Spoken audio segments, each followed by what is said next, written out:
Hello, everybody, and welcome back to the WTF1 Podcast.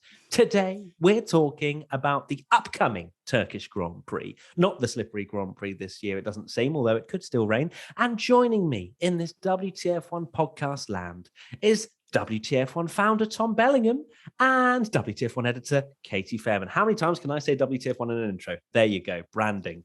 How are we both? Are we well? Are we looking forward to a very grippy, potentially, Turkish Grand Prix? A grippy race, but could rain. Yeah, that's just the way it goes in 2021. Every single race seems to be threat of rain. It's true.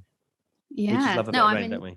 I'm enjoying actually seeing the cars really give it a go around Turkey because, like you said, last year it was like driving on ice and we didn't really get to see the cars at their full potential. But this year, everything seems to be okay for now. We'll see how it goes, but we'll see if a little moisture is in the air, what that'll do to the track. But yes, they fixed it so far for the first two free practice sessions. Before we start, just want to say we are doing a Team WTF1 karting event at Daytona Milton Keynes on the 22nd of this month, October. So if you want to find out some more about that, it's going to be all three of us and some special guests. It's going to be a great day and we're going to have a lot of fun. So click in the link in the description below.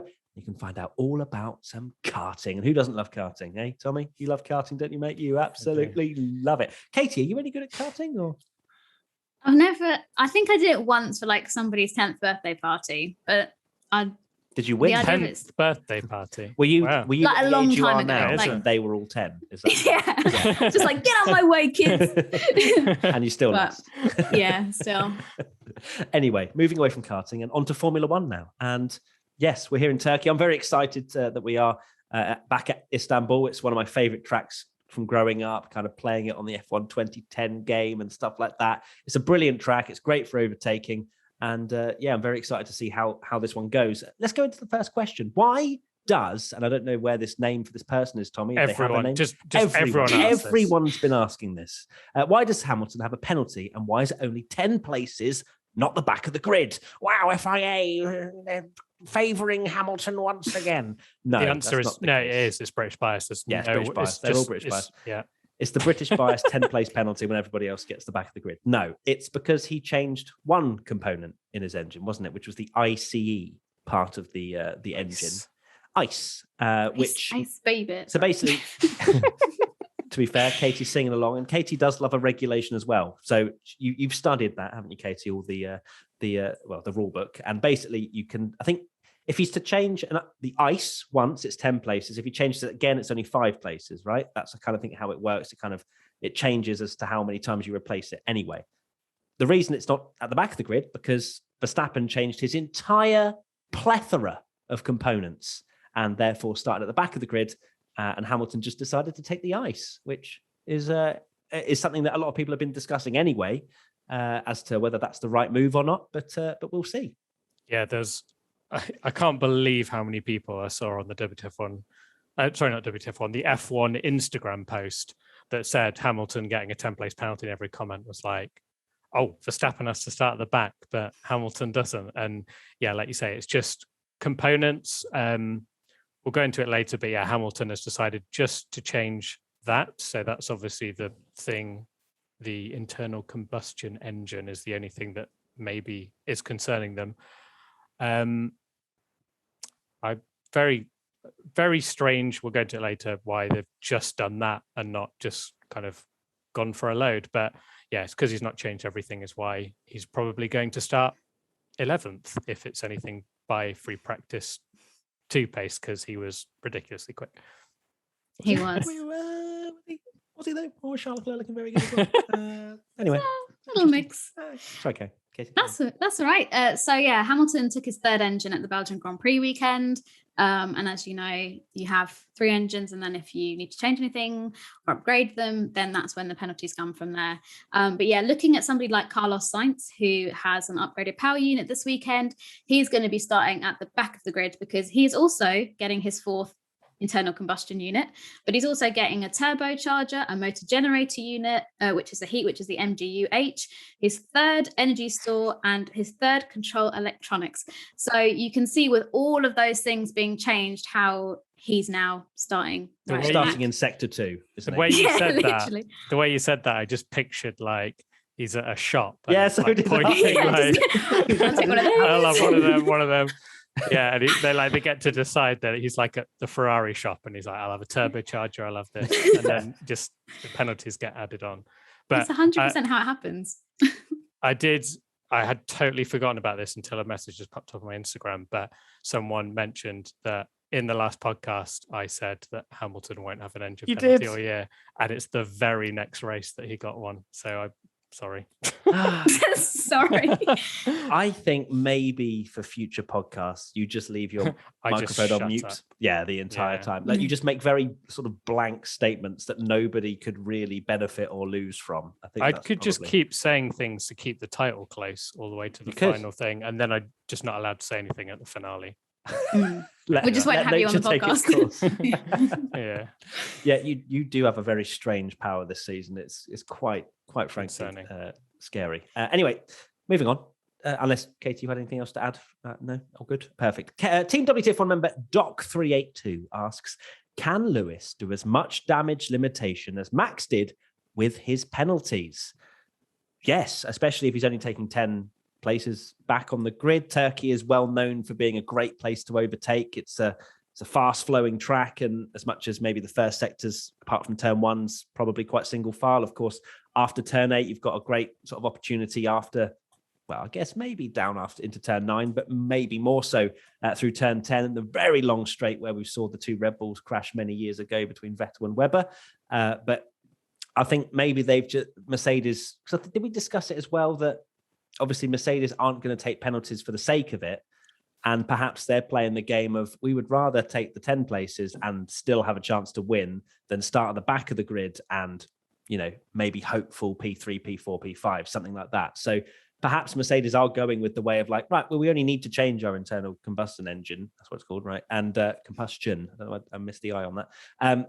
You know, maybe they just decide we'll just take as little penalties as we can. And if we have to have another penalty down the line, so be it. But clearly they're working towards, you know, just having reliability with the rest of their parts. Exactly. I mean, like you say, Turkey is a fairly good race to be able to overtake. Obviously, I think Hamilton started in 6th last year and ended up winning the race, guaranteed like half of the grid seemed to just spin and just not really do very well. But that is not undermining the incredible job that Hamilton did last year to obviously take his 7th world title at Turkey last year. So it's a track with a lot of important history to it. But yeah, we had a furthest back podium finish was from 11th. So if Hamilton can do that, then it has been done before, which was last year. But normally a win comes from 1st, 2nd, or 6th. So 1st, 2nd, or 6th. If you're 3rd, you're screwed, mate. That's basically. Yeah, that's just I don't make the rules. All right, I'm just going with the facts. That's a proper crofty stat. That is. Yeah, that so is, isn't it? No logic, just based on the fact. It's better to start 6th than 3rd. I mean, literally. Look at the stats. Look at the stats. They don't lie. Stats don't lie. Can you imagine that? Like the 3rd place, whoever's 3rd place in qualifying just goes, yeah, it was a great qualifying session. It's a shame we're starting P3 because there's no chance we're going to win because of the stats. So they take a 3-place grid penalty on purpose. So they can start 6th, have a chance of winning. Change something. Yeah. Hamilton won by a mile. I was just looking actually. Yeah, he won by 30 seconds. And for a lot of the race, it didn't look like he'd win it, did it? He was stuck behind Vettel for a long time, wasn't he? Yeah, and then ended up winning by 30 seconds. So you've got to think if he does start 11th, you're looking at a podium easily with his pace. And then, well, there's possibility of rain, so you never know. I mean, if it does rain, then I wouldn't say a win is like a complete stretch, you know.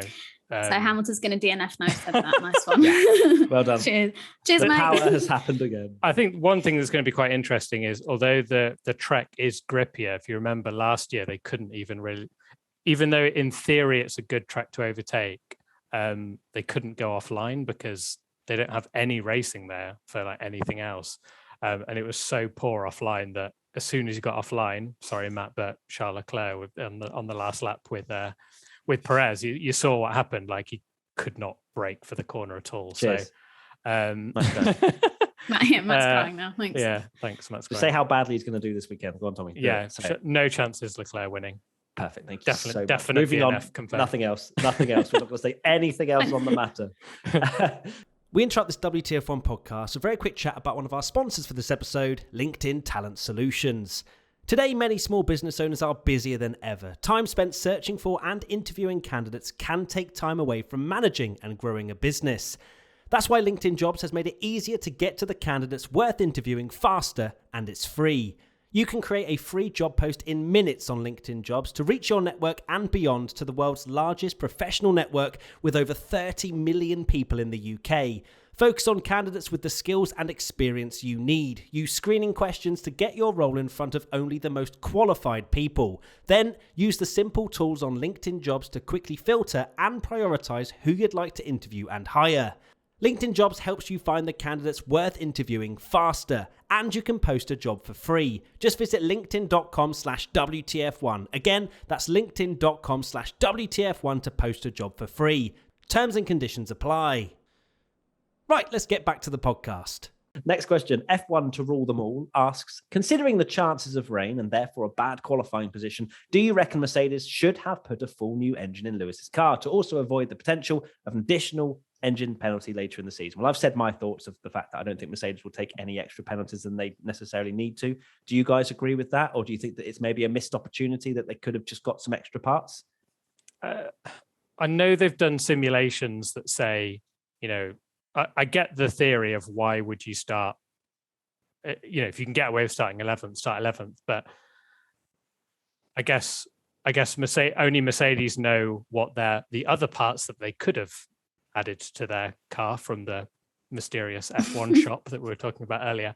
That if they're fine, then yeah, it makes total sense. If they're not, for me, why wouldn't you just start 20th? Because I was thinking about this, that both Hasses, both Alphas, both Williams, maybe, both Astons and Tsunoda, you're getting past them in about 6 laps anyway. And getting past Yuki on the first lap, I think. Yeah, exactly. Within 6 laps there, you're overtaking all of them, right?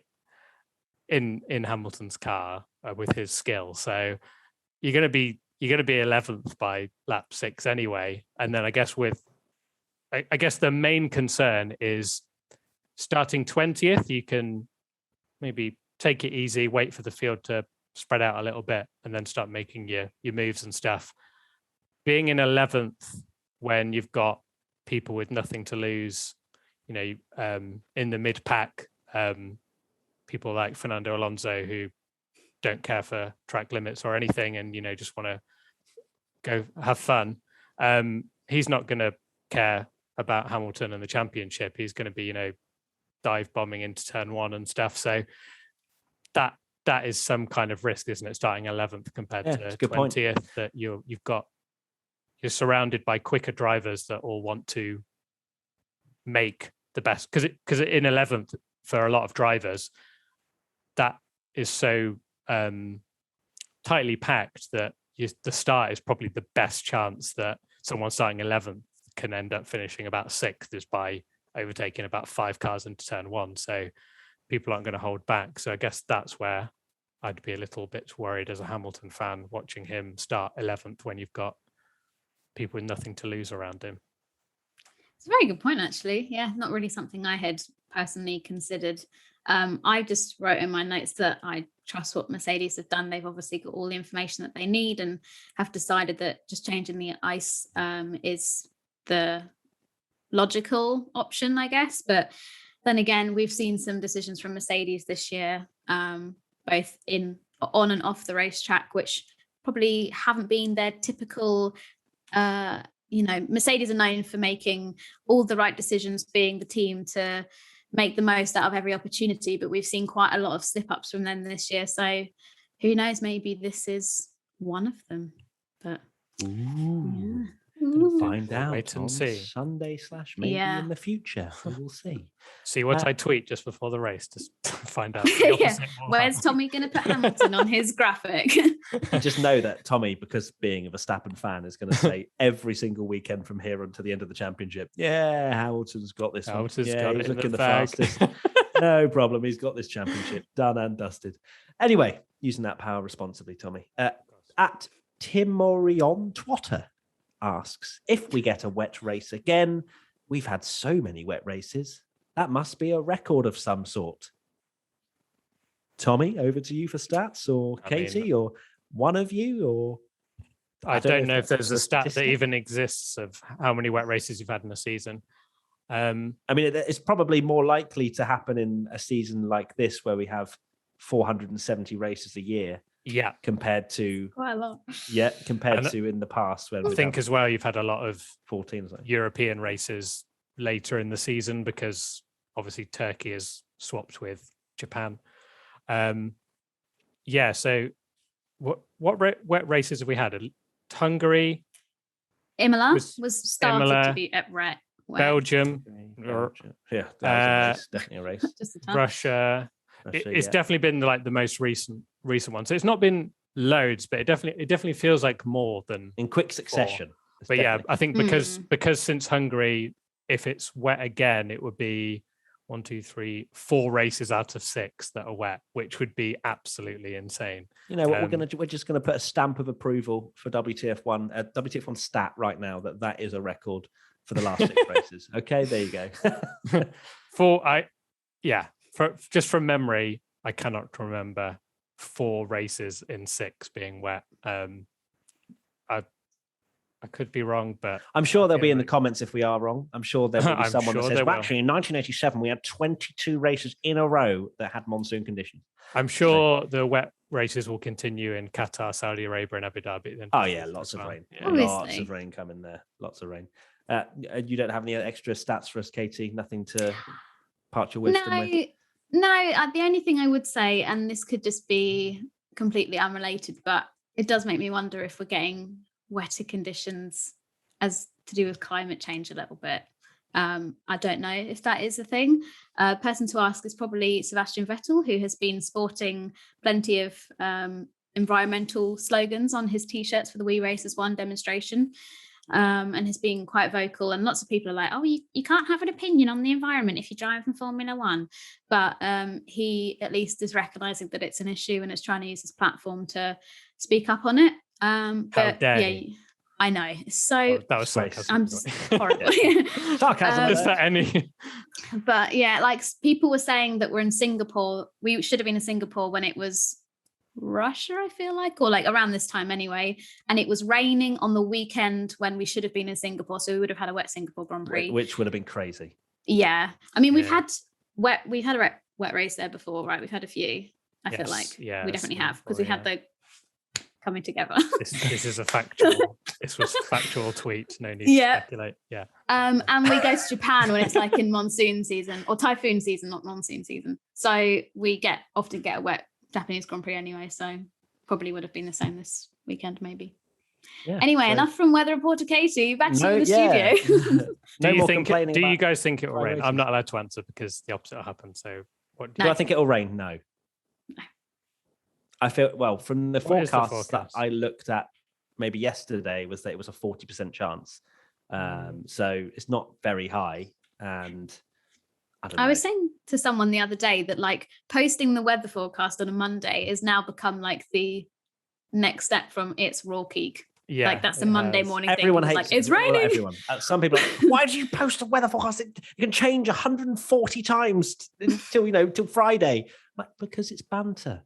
Because it's just let's add a bit of spice to this weekend, even if it's bone dry. At least we can get our hopes up. But anyway, 50% chance. 50 now. Okay, it's going up. Hello. But the race is less.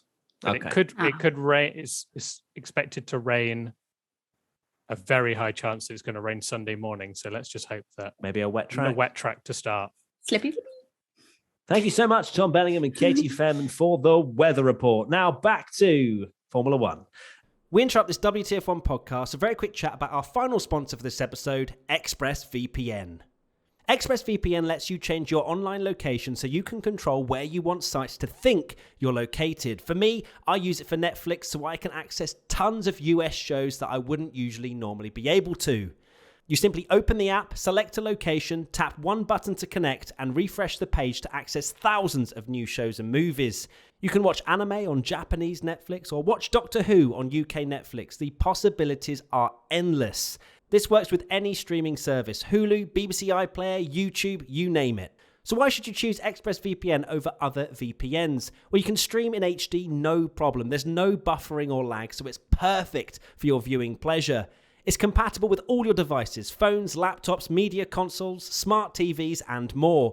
Not only does it let you change your location, it also encrypts your data and lets you surf the web safely and anonymously. All you have to do is go to expressvpn.com/WTF1 to get an extra 3 months of ExpressVPN for free.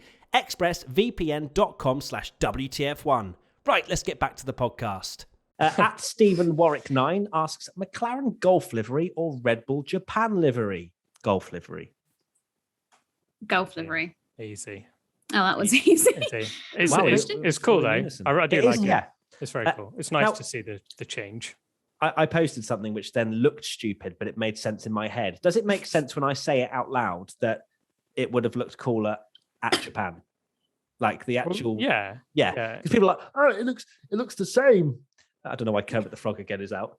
Katie's choking everywhere. Sorry. But that does make sense, doesn't it? That it would have looked cooler at Japan where the whole tribute was supposed to be. It's a very strange situation where, it's only could have been in COVID times that a team would run a Japanese livery for the Turkish Grand Prix, but the world is very strange now and we can't go to certain races. Yeah, it would have been awesome. It's not the best track in the world for overtaking, and there's been a lot of talk of whether it's suitable these days for modern F1 cars. Now they're getting too quick, but it would have been really cool, to see it in Japan, because it's a really nice touch. I was thinking about this as well, that the difference in how Honda have been treated by Red Bull compared to McLaren is night and day.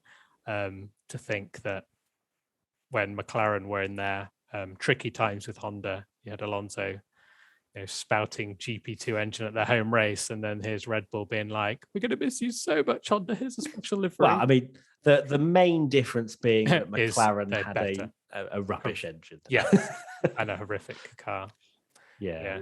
No, rubbish actually, engine or rubbish said, cooling. Fernando Alonso said it was the best aerodynamic car. Oh, sorry, it was. It would have won every world championship with the Mercedes engine. If it had a good engine, and then they put a good engine in, and it was still slow. Sorry, Katie. Fine. No, I was just saying, I don't think it was necessarily a bad engine. Obviously, I wasn't working for Honda at the time. I can't tell you exactly, but I think there was a lot. It was slow, but I think there's also several parts of the McLaren that they adjusted that meant that like cooling didn't get to the engine and stuff, which is why it kept blowing up and things. So I think it was a bit of a... Just didn't work. It was blaming each other. Yeah, it was a horrible relationship where there was no compromise between either of them, and it just got more and more bitter. But yeah, it's a shame Honda are going, but it is, as has been mentioned, the conversations come up again that Honda love to leave when everything's going good. They'll be back in Going to win a championship? No. Yeah. Well, apparently there's talk that, they've said never again. We'll never come back to Formula One again. Wow. Which is a bold statement and is probably bold. Quite worrying for a lot of other manufacturers in Formula One. Definitely. But anyway, back to the livery. We all agree. I saw some comments that people thought the McLaren Golf livery was better, but actually on track, the Red Bull livery looks better in terms of it washed out a little bit in the sunlight as opposed to the striking white features of the Red Bull. But a lot of opinion. I think everyone seemed to enjoy it to some degree, and it adds the special livery chat again at the forefront. Love a special livery chat. Yeah. People should, each team should do one a year or something. Once. Amazing marketing, because essentially, it puts the livery season again, all the sponsors in the spotlight, and it's an absolute win for the team. So Monaco special race, make it happen. At Dan Swa96 asks, who do you think will be the surprise driver of the weekend? Charles Leclerc. Yeah? No? I'm going to say Fernando Alonso. What, because he'll just skip turn 8 and go down a runoff somewhere and rejoin. Find an underground tunnel and come back up again first. He'll find I don't know, Istanbul short, if that even exists. Yeah. And I guess how do you define surprise? Because I suppose Charles Leclerc after FP1 and FP2 doesn't seem to be a surprise if he is near the front. But I guess coming into the weekend maybe is more the question. And I think Charles Leclerc seems to be someone, especially with Hamilton taking the grid drop. Maybe Bottas doesn't perform entirely well in the Mercedes. He's had ups and downs, obviously, this season. Red Bull don't look great.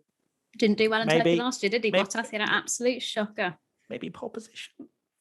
Matt, why have you said that? Why have you said that? I've said it. Tommy has the I'm not allowed to say it. I'm not going Tommy to can say mention the opposite. Leclerc. Yeah, you've already said I've already said it.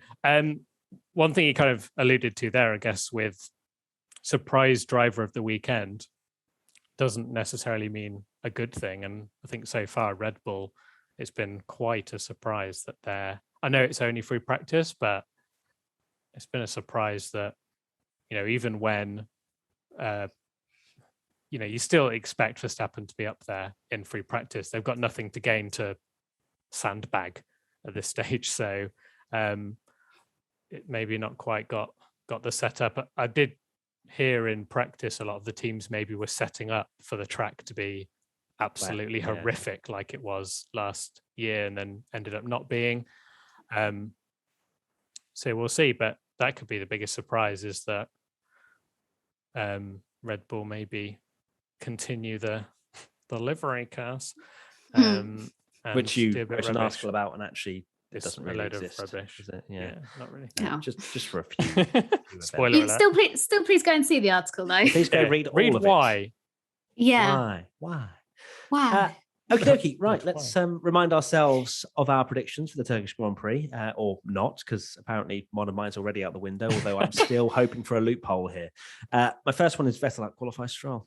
Let's see how that goes. And track is still slippery. Now, I know that the track is good in the dry now, but it could rain and therefore be slippery. That's my thinking. And there's still a point available for me. Tommy? I've gone for new podium finisher this season. Alonso? Maybe. Kate said Alonso. Hamilton and Verstappen on track controversy. I mean, how's that going to happen? Suppose if Red Bull are off the pace. Hamilton, if Red Bull are off the pace and Hamilton is coming through the pack, he might have to overtake Verstappen on track. And there's absolutely no way that those two can seem to race each other fairly. So they will be pushing each other off the track. And absolutely. Alonso will win. There we go. That would be a surprise of the weekend. I've gone for a Sergio Perez podium. Possible. And both Alpines in the top 10. Also possible, although Ocon couldn't find gear right at the end of FP2, which he got stuck in the that was stuck, didn't he? Bless him. On P1. That was actually embarrassing. I know there's still FP3, but that screwed up. If it's wet tomorrow, no one's done a practice start in the dry, right? Maybe on that side of it's all part of the plan to get Alonso on pole. Strats. It is, because he put it on pole, and then obviously everyone had to move to the dirty side of the grid to do their practice start. Big brain. And Ocon's going to get pole. Watch this. Watch this space. And the fans, rainy rain _Vroom. Aston Martin's clashed together in race again. R Shepherd 1433, no points for Red Bull. And Ishan _2002, no one will go flat out at turn 10. That's already kind of technically happened. Turn 8. Turn 8, sorry. Did I say 10? Sorry. Turn 8. And that's not happening. So sorry, Ishan, you've already lost your point. That is pretty much it. The only other thing to mention, I guess, is Kimi Räikkönen having his water bottle leaking on his feet, which was quite funny from FP2. And it's already a Team Radio classic and something that we're definitely going to miss from Kimi in the future, aren't we? From next year. He was he was mouthing off. Do you hate Kimi or something? What? I don't hate Kimi. I just think it's unnecessarily rude. You just like, how hard is it to get this right? And I'm like, it's one of those things where, like, because of Kimi's reputation, it's funny. But if it was anyone else. Yeah. Another If it was driver. Verstappen or Hamilton mouthing off to their engineers like Oh, that or yeah. whatever, it would be like, oh, they've got no respect. But because it's Kimi, like, Kimi, her. But it's, I just find it a bit rude. Anyway, God. that's my rant. Yeah, won't bring that up again. Sorry. Yeah, nerve there.